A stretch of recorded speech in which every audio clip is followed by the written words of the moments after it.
Once plowing is done, next step is sowing. Before sowing, farmers select good quality seeds to get high yields. Have you ever noticed your mother putting some grains in a vessel and pouring some water to it? What happens after a few minutes? Some seeds start to float.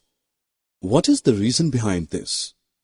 Some damaged seeds float on water because they are hollow and hence lighter. Actually, this is a good method for separating good, healthy seeds from the damaged ones.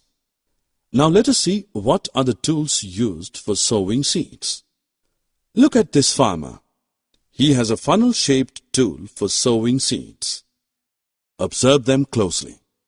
What is he doing with this tool?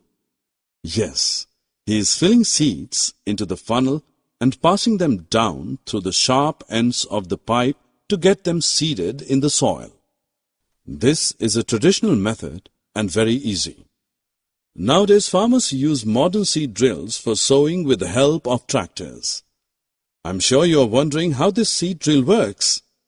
It sows the seeds uniformly at proper distance and depth, ensuring that seeds get covered by the soil after sowing. This process also saves a lot of time and labor.